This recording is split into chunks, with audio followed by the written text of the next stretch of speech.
Diplomacia, política internacional y obviamente política doméstica. De todo esto vamos a hablar con Eric Calcaño, que ex embajador, ex senador y ahora es prosecretario parlamentario del Senado y también autor de este libro, Manual del Estado, una referencia de cómo tendríamos que organizarnos. Bueno, en realidad es una reflexión sobre en parte teoría del Estado y también contrastarlo con la experiencia práctica.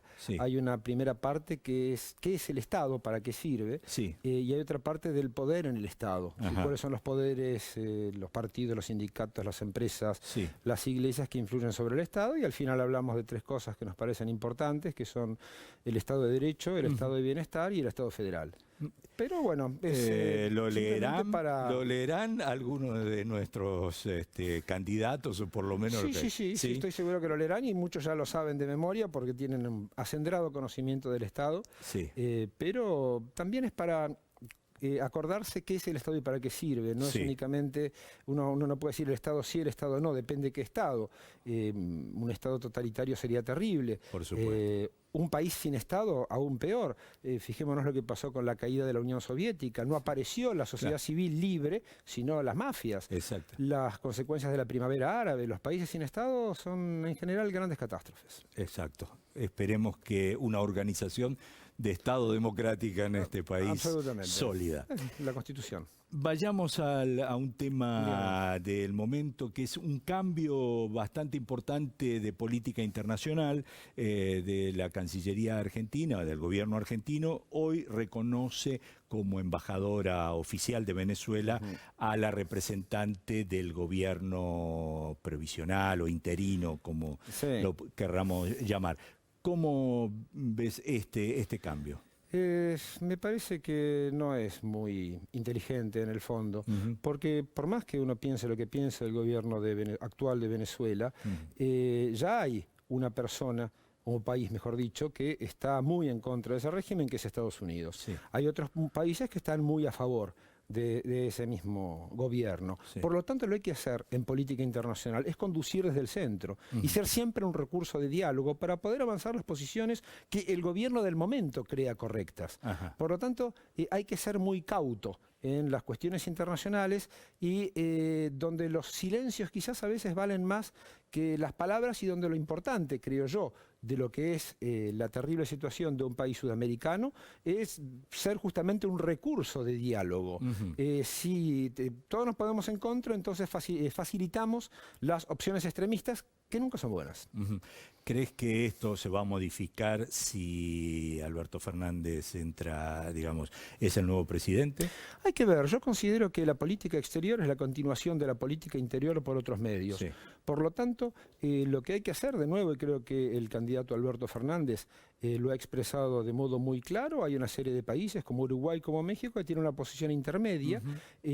Piénsese lo que se piense de la cuestión venezolana, pero donde es importante que haya recursos. Recordemos la célebre frase de Perón, que cuando uno corre un gato a escobazos hay que asegurarse que tenga una ventana abierta. De lo contrario, y eso también es válido en las relaciones internacionales, me parece que el gesto que hizo el gobierno argentino hoy es más un gesto pro domo, es más un gesto interno dentro de una campaña que pareciera que a veces les gustaría que vaya por los extremos.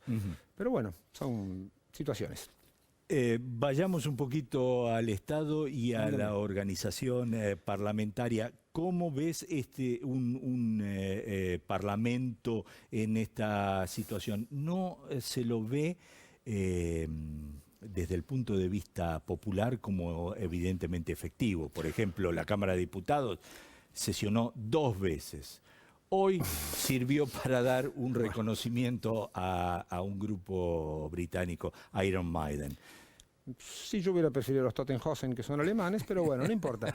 El asunto es que muchas veces se tiene una percepción equivocada de cómo funciona el Parlamento. Primero, Parlamento es hablar, es parlamentar. Uno siempre dialoga de un determinado modo en el Senado, de otro modo en diputados, pero el diálogo es permanente porque si no dialogamos no hacemos política. En alguna parte, gobernar es charlar, gobernar es negociar.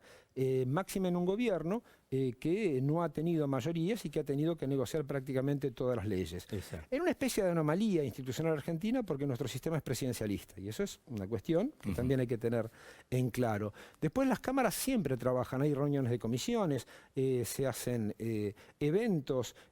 Antes de ayer la senadora Norma Durango del PJ de La Pampa hizo un importante evento sobre las mujeres en rojo o cómo prevenir las enfermedades cardiovasculares en la mujer. Interesantísimo, muy consistente. Es decir, es realmente la casa del pueblo, es la casa de las provincias. Entonces no hay que caer en los análisis precipitados, limitados, expeditivos. No sirven para nada, cerrémoslo. Un diputado de tal país vale más que los argentinos valen más que un diputado de tal país. A ver, y siempre preferir la calidad a la cantidad. También esa es una cuestión importante que hay que entender. Yo, sinceramente, hay visitas a las cámaras. Llegamos, por ejemplo, hay un detalle fantástico. Descubrimos que en la Cámara de Diputados hay una sección de colecciones especiales donde se guardan todos los libros que el almirante Rojas, después del golpe de Estado contra Perón, mandó quemar, pero siempre guardando un ejemplar, por las dudas. Así que tenemos ahí un excelente compendio de lo que fue una determinada parte de la historia argentina. Es nuestra memoria también. No lo vivamos como algo lejano y lo vamos a vivir intensamente este 27 de octubre, sin duda. Muchas gracias, Eric. Por favor, gracias a usted.